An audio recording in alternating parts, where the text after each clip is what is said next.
We'll be going over IRS Notice CP77. This is the Internal Revenue Service's intent to seize your assets and a notice of your right to a hearing before they do so. So before we get into the meat of this notice, I'll point out a couple of things.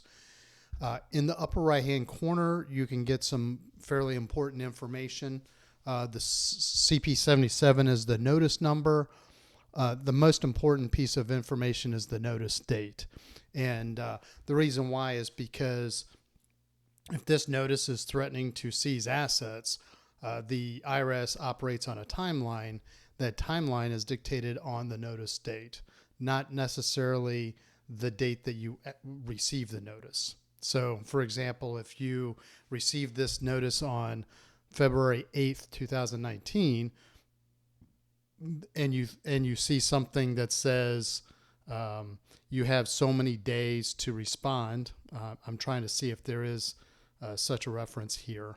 There might not be, but sometimes these notices say, please respond within so many days. And if they do that, they're talking about the number of days from the notice, not the days that you received it. So please pay particular attention to the notice date. And the Social Security number should be correct. There should be a contact phone number. And then over on the left-hand side, taxpayer name and address information. Be sure that this is accurate as well. If you've recently relocated, the IRS will send your notices to the most recent address, which if you file your tax return with a new address, your tax record should reflect it.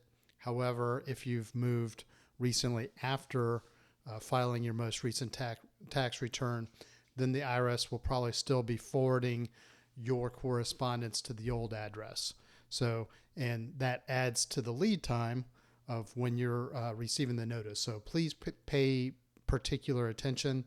If you need to update your address in between tax returns, you can either call the IRS or you can file the official IRS change of address form, which we'll put links to in the show notes, but IRS form 8822 is the change of address form for individuals. IRS form 8822-B is for business owners. All right, let's take a closer look at this notice. So basically it says pretty clearly that the IRS is intending to seize your assets if you don't pay immediately. On the left-hand side is a little bit more of a breakdown on, why they're doing this. In this case, you have outstanding payment. The IRS is now at the point where they've already placed a lien on your assets, and now they're about to seize property. So this could be garnishing paychecks. This could be garnishing or going after paychecks. This could be pulling money from banking accounts. This could be seizing either tax returns or other government payments that might appear, like Social Security. So there is a process by which the IRS is required to notify taxpayers when they're going to do this and how they're going to do this. And at any step of the way, you can always request an appeal, in this case by requesting what's known as a collection due process hearing. And they give you the due date, March 1st, 2019, which happens to be 60 days after the notice date. So the IRS in this form made it a little bit more clear for you. Instead of trying to spell out 60 days and make you guess, they actually put a hard date here. On the right-hand side, there's a billing summary breakdown. So the amount of the original tax, the failure to pay penalty of $234, and then the additional interest that's accumulated since that time. Total of $61.81 and 81 cents. You can make a check or a money order out to the U.S. Treasury. If you do, make sure you write your Social Security number on your payment. as well as any correspondence. If you do decide to mail a payment to the IRS, make sure you mail it to this address, even if it looks like it's the same as this address. Sometimes they're different, so just be aware of that and make sure that you're sending your payment to the correct address. So on page 2, it kind of breaks down, what will happen if you don't pay on or before March 1st. In this case, the IRS has already indicated they're going to start seizing property. So if you can't pay the amount due, you can set up an installment agreement. You can make payment arrangements. You can do a lot of this online by hitting this link. Sometimes the amount of debt might exceed the threshold. This amount does not appear to, but you should be able to set up an installment agreement online. If for some reason you're not able to do that, you can always complete the installment agreement request form, IRS form 9465. So I'll take a pause right here and kind of reflect on the IRS collections process. So anytime you request an appeal, anytime you submit an installment agreement request, an offer and compromise request, something that the IRS has to make a decision on, you temporarily put a pause on the collections process. So you could submit an installment agreement, and while the IRS is deliberating whether or not to accept it, they have to put a pause on this collections process. So if you submit the installment agreement, then they should send you a notification that the collections process is temporarily stopped until they reach a decision. Now, after they make the decision, they'll resume right back where they were. You should get a new notification of any updates to your timeline. But I have seen people actually just kind of put a pause temporarily in the collections process by requesting an installment agreement. So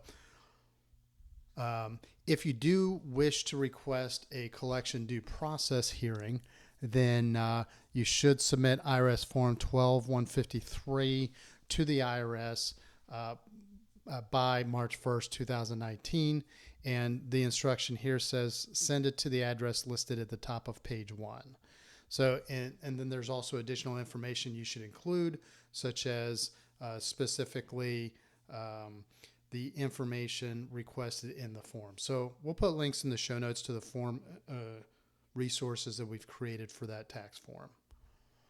Below is a little bit more information about federal tax liens, and how the IRS has certain rights to be able to place a lien on a federal tax lien on certain property, kind of more in lines of laying out the process of doing that and what that means.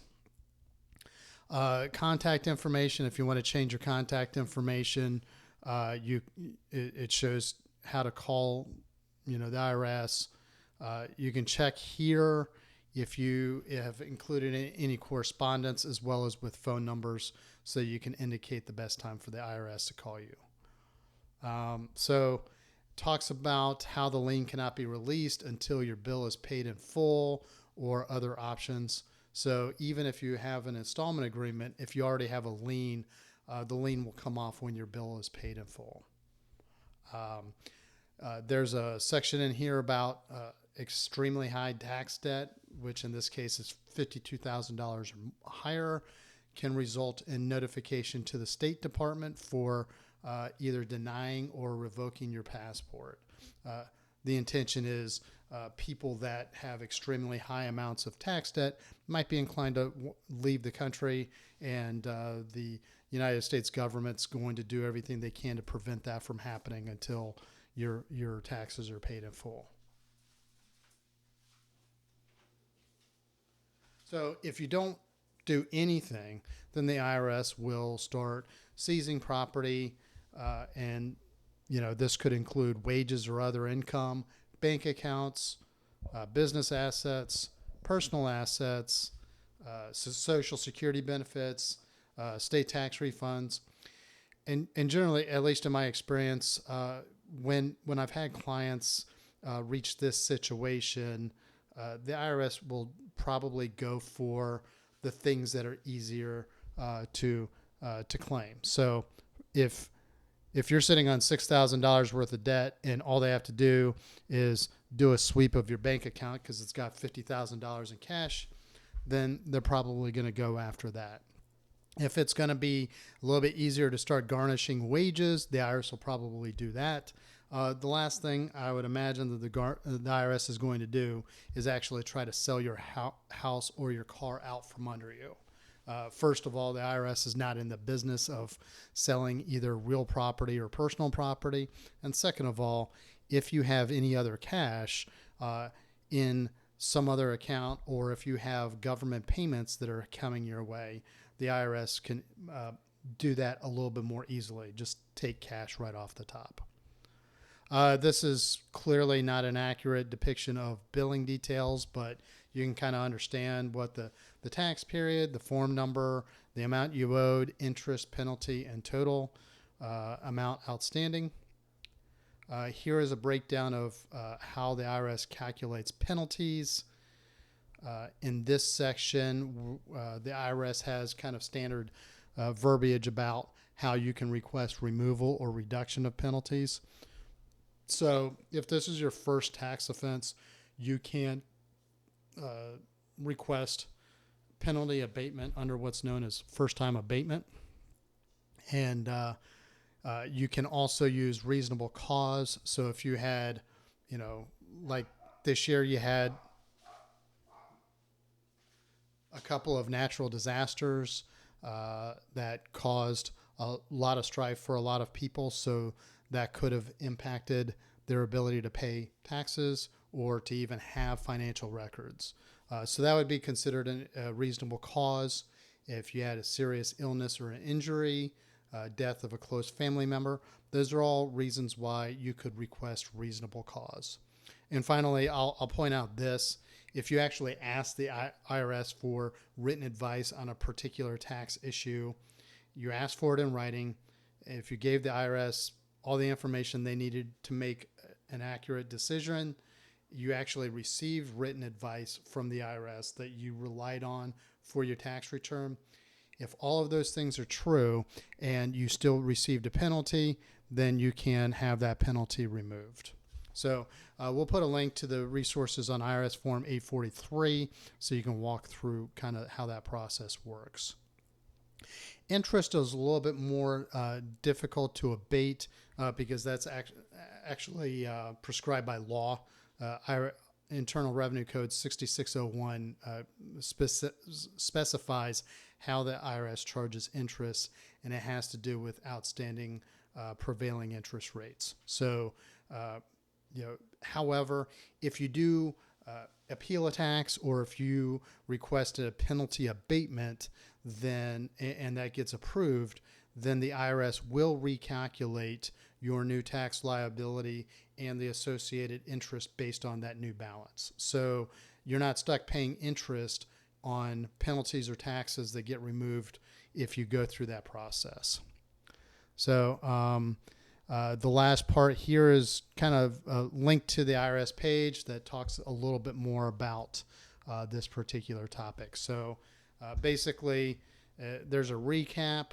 You can have your accountant handle all of this by designating them as your power of attorney or representative in writing. The IRS Form 2848 allows you to do that. And again, other than that, there's not a whole lot that we haven't already covered. So I think we've kind of reached the end of everything to cover in this notice. So as I mentioned, we'll put links in the show notes to resources we've created about tax forms mentioned in this video. So if you like our articles, please subscribe to our newsletter. If you like our YouTube videos, please subscribe to our YouTube channel. And if there's any questions, comments, or other topics that you'd like to see covered in an upcoming video, please hit me up in the comments section. Thank you very much and have a great day.